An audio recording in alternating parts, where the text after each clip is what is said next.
Bom dia, gente. Feliz sábado. Bom dia. Hoje a gente vai falar sobre o livro mais importante de todos os tempos, a Bíblia. Bom, no mundo existem mais de 129 milhões de livros no mundo. É muito livro, não é mesmo? Mas alguns desses livros apresentam histórias que não são verdadeiras. Ou seja, histórias que foram inventadas por alguém, que nem os adultos e nem as crianças deveriam ler. Mas também existem outros bons livros que apresentam histórias verdadeiras e que nós podemos aprender lindas lições com eles. Hoje é um sábado muito especial, dedicado a vocês, crianças. E nós vamos falar sobre o livro mais importante e o mais lido de todos os tempos, a Bíblia. A Bíblia não é um livro qualquer. A Bíblia é a palavra de Deus. Por isso, e Deus fala conosco através da Bíblia. Por isso, todos os dias, na primeira hora da manhã, nós devemos orar e ler a Bíblia. Por isso, o Ministério Infantil diz: virem a página.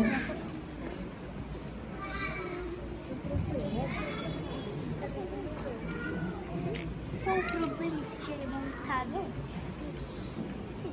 Uma cabine.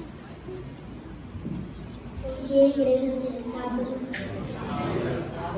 Em cada página encontramos histórias maravilhosas. Abram suas Bíblias no livro de Gênesis, capítulo 1, versículo 2.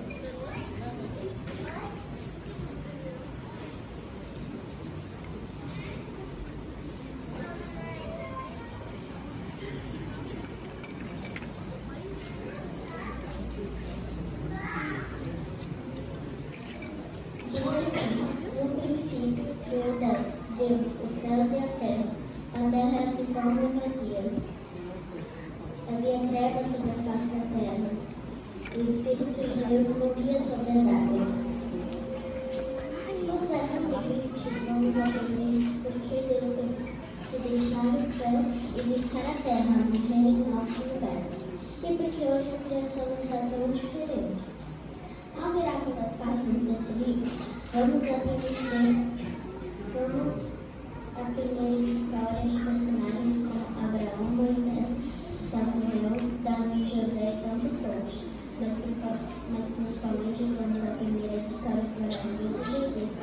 Vamos aprender porque ele teve que deixar o céu e vir para a terra, morrer em nosso lugar.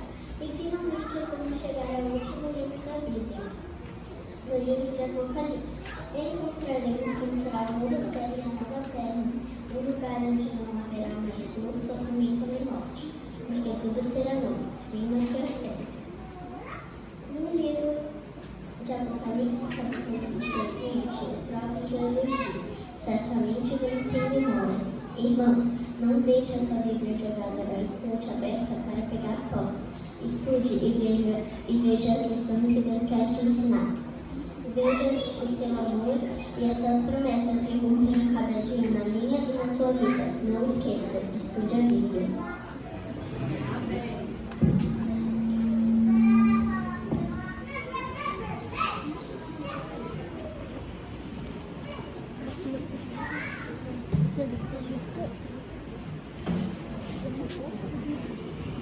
Feliz sábado.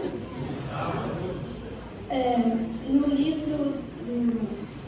livro Testemunhos Seletos, volume 3, de Ellen White, na página 237, no terceiro parágrafo, está dizendo assim: com a palavra de Deus em mãos, podemos aproximar-nos face a face de Jesus com o amor consagrado.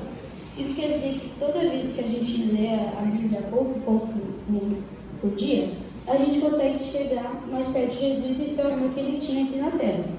Ao tornar-se o Espírito de Deus mais bem conhecido, a Bíblia será aceita como a única base de fé. Está dizendo que a Bíblia será a única base de fé no mundo. Que a gente lendo ela todo dia, a gente vai conseguir ela vai virar a nossa base de fé. E não é só ler por ler.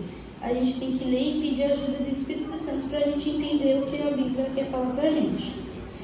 O povo de Deus receberá a palavra como sendo as folhas da árvore da vida. Aqui está dizendo que a Bíblia será a coisa mais importante que a gente terá aqui na terra. E mais preciosa que o ouro fino purificado no fogo. Que a Bíblia vai ser muito importante aqui na terra, mais importante que o ouro, que aqui na terra é muito importante para a gente. E mais poderosa para santificar do que qualquer outro meio qualquer. Isso está dizendo que a Bíblia vai ser a mais poderosa meio para a gente santificar. E não vai ser outra coisa, eletrônica, essas coisas que falam. Porque pode chegar uma pessoa aqui, falar uma coisa que não está na Bíblia, e a pessoa que não estuda a Bíblia não vai saber e vai acreditar nessa pessoa. E quando chegar uma pessoa e falar a verdade, ela vai se confundir e não vai saber quem está certo. E para finalizar aqui, quero que abrem na Bíblia, que acho que a maioria sabe de cor, em Salmo 119, 105. Que aqui na Bíblia, se vocês quiserem ler comigo, ele está dizendo: a palavra é a lâmpada para iluminar os meus passos, e luz para clarear os meus caminhos. Está dizendo que a Bíblia será o nosso GPS aqui na Terra para a gente chegar no céu.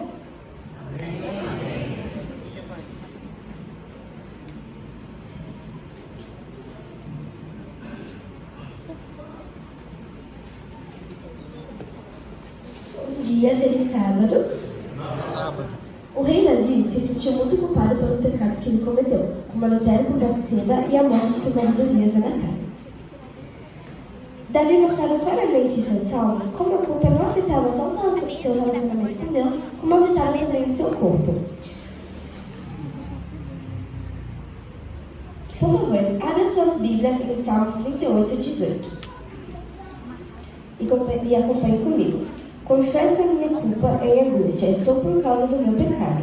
E no Salmo 51, 1 e 2 diz assim: tende misericórdia de mim, ó Deus, segundo a tua bondade. Apaga as minhas transgressões, segundo a multidão das tuas misericórdias. Leva-me completamente da minha iniquidade e purifica-me do meu pecado. O sentimento de culpa afeta o nosso corpo, nossa mente e também o nosso relacionamento com Deus. E isso Davi deixou bem claro.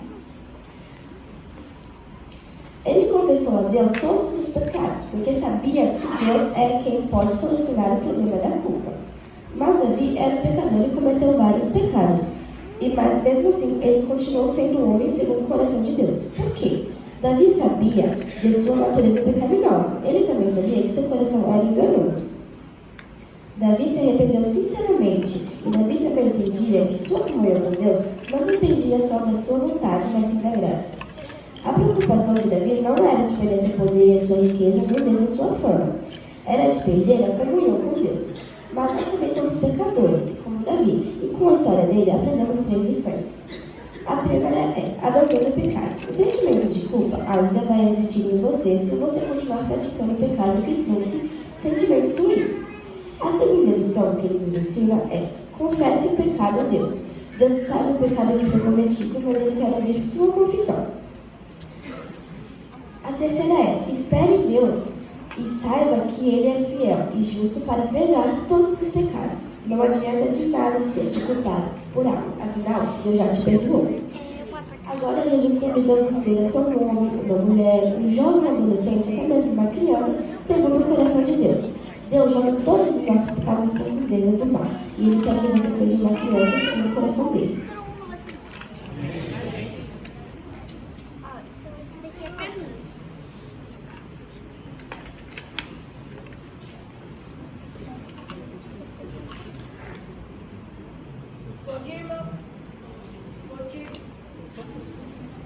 Bom dia, irmãos. Feliz sábado. Ainda no livro de Gênesis, abra no capítulo 25, dos versos 24 a 26. Amém ou misericórdia? Ao chegar a época de dar à luz, confirmou-se que havia gêmeos em seu ventre. O primeiro a sair era loiro, e todo o seu corpo era como um manto de pelos. Por isso lhe deram o nome de Esaú. Depois saiu o irmão, uma mão agarrada no calcanhar de Esaú, pelo que lhe deram o nome de Esaú. Tinha Isaac 60 anos de idade quando Rebeca os deu luz. Então aqui vemos a história dos 2 irmãos gêmeos, Esaú e Jacó, filhos de Isaac e Rebeca. Esaú, ele cresceu fazendo sua própria vontade. É importante para ele agora, no momento, hoje. caçador, por isso ele era o favorito do papai. Não gostaria que meus pais e nem meus avós agissem assim. Ainda bem que não falam. Eu não tenho irmãos, mas tenho primos. E todos são muito amados.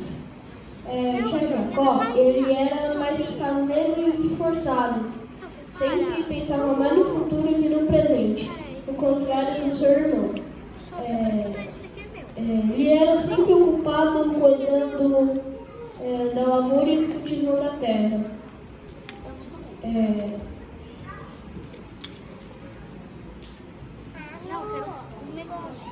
E ele era o favorito da mamãe. Já Isaac, percebendo que ia morrer, ele chamou Jacó, Esaú, porque para dar a bênção da primogenitura para ele. Ele pediu para matar o animal e fazer um alimento bem gostoso para ele. Só que Isaac falou em segredo, porque a mamãe Rebeca não podia ouvir. Mas pelo contrário, ela ouviu tudo e logo depois contou para Jacó. Ela pediu para pegar o carneiro, matá-lo, colocar nas mãos, nos braços e no pescoço, porque seu irmão era peludo. E também pegou uma roupa de Esaú. Daí ela ia fazer um guisado bem gostoso para o papai para ele comer. Daí, já na presença do pai, Jacó Isaac falou que era a voz de Jacó, só que a pele e a roupa era de Esaú. Então abençoou Jacó pensando que era Esaú. Então, além de trazer bênção, ele também percebeu respeito e tristeza. Aí ele perguntou contra seu pai, seu irmão, contra si mesmo e contra Deus. Que triste, né, irmãos? Só porque não esperou no Senhor. Já cansado, ele se deitou, pegou uma pedra como travesseiro e dormiu. E teve um sonho e ele teve a certeza que Deus estaria com ele. Uma das lições que aprendemos da Bíblia é que precisamos entender que Deus sabe o que é melhor para nós. Muitas vezes nós tentamos mudar nossa história sozinhos, e neste momento que temos problemas. Hoje Jesus te convida a virar a página da sua vida confiando nele. Entregue todas as suas decisões e sempre confie nele.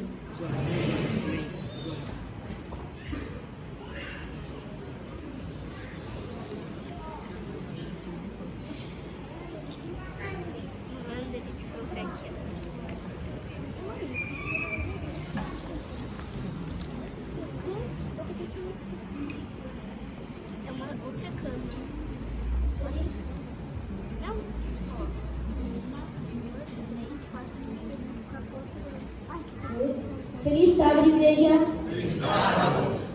José, filho de Jacó, era muito temente a Deus, mas também era o favorito de seu pai. Leia comigo, por favor. Gênesis capítulo 37, versículo 3 e 4.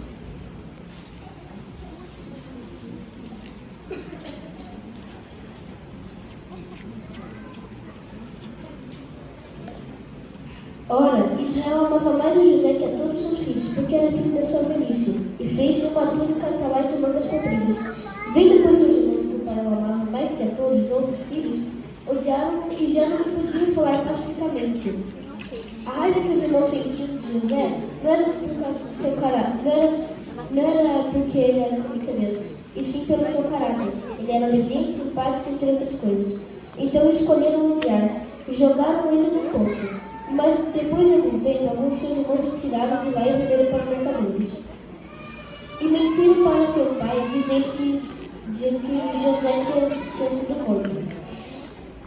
José foi para o Egito como escravo, mas depois de algum tempo se tornou governador do Egito. Ele superou todos os problemas e ele fez escolhas. Escolheu manter-se fiel a Deus, escolheu ser simpático, escolheu ser obediente, escolheu saber os valores do amor e do perdão, entre outras coisas. Quando lemos na Bíblia a história de José, percebemos que Deus transformou as dificuldades em bênçãos e que Ele pode fazer a mesma coisa com a gente. O inimigo de Deus deseja que nós vejamos todos os problemas e pensemos que tudo é culpa de Deus. Quando chegamos na frase, Deus quis assim, Deus não determina tudo que vai acontecer comigo e com você. Lembre-se sempre de que Ele nos deu o livre-arbítrio. Somos livres para escolher. O único maior desejo que Ele quer é que nós sejamos salvos. Agora, abra sua Bíblia em Romanos, capítulo 8, versículo 37, e veja que linda promessa. Mas em todas essas coisas somos mais que vencedores, por meio daquele que nos amou. Isso sim é verdadeiro. Deus deseja que seus filhos sejam mais que vencedores. Sabemos que José não escolheu algumas decisões de sua vida e de outras pessoas. Mas José ficou temente a Deus até a sua morte. E nós não somos perfeitos, já fizemos coisas erradas. Queridos irmãos e queridas crianças, vocês querem fazer a mesma ação de José? Permanecer firme com Deus? Com Jesus ao nosso lado, as dificuldades serão bem mais fáceis.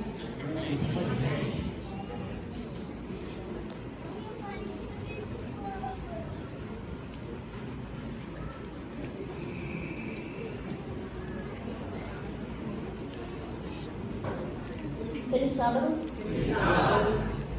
A cada página da Bíblia que viramos temos uma história diferente, e todas elas têm lições. A de Moisés não fica para trás. Moisés morava no Egito, mas era israelita. Um dia, viu um soldado egípcio maltratando um israelita, e ficou com tanta raiva que matou aquele soldado. Sabia que estava fazendo a coisa errada, por isso fugiu para Midian, que ficava a 450 quilômetros dali. Teve que percorrer todo esse trajeto. Chegando lá, viu um rebanho de ovelhas e virou pastor. Aquilo era o propósito de Deus para a vida dele. Precisava libertar o povo de Israel. Por isso, precisava se manter calmo e pacífico. Por isso, pastor de ovelhas. Ficou lá por bastante tempo. Agora abram suas Bíblias em Êxodo 3, 2 a 4.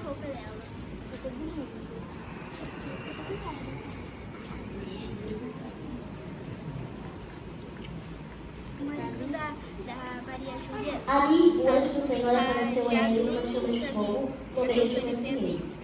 Moisés viu o espinheiro que estava em fogo, porém ele se queimava. Então pensou, que coisa esquisita. Por que será que o espinheiro não se queima? Vou chegar mais perto para ver. Quando o Senhor não chegou mais perto para ver melhor o espinheiro, ele disse, Moisés, Moisés, estou aqui, respondeu Moisés. Então nesse trecho fala quando Deus apareceu para Moisés, que foi no meio de espinheiro, que estava em chamas, porém não se queimava. Deus falou para ele que precisaria libertar o povo de Israel. Moisés ficou muito assustado, pois sabia que se falasse com o faraó, talvez morresse. Mas mesmo assim sabia que estava com Deus, então foi. Voltou mais 450 quilômetros e nesse meio tempo encontrou seu irmão Arão e levou ele junto para tentar convencer o faraó a deixar o outro Deus sair. O faraó não deixou. Então Deus mandou 10 pragas, sendo elas água transformada em sangue, rãs, piolhos, moscas, a peste dos animais, úlceras que são lesões no corpo, chuva de pedras, gafanhotos, as trevas e por último a morte dos primogênitos. Já que o faraó tinha um filho e seu filho morreu, ele ficou tão triste que deixou o povo de Israel sair. Caminharam por mais 40 anos no deserto, até chegar a Canaã, que era a terra que Deus tinha prometido. Chegando lá, descobriram que Moisés não poderia entrar. Então, ele subiu no monte e morreu lá em cima, vendo Canaã de cima. Mas Jesus deu um presente bem melhor, o ressuscitou e levou para o céu. Queridas crianças e queridos irmãos, Deus tem um propósito para cada um de nós. Em Jeremias 31, 3 diz: com amor eterno te amarei, com benignidade atraí você até mim. Agora uma música irá tocar.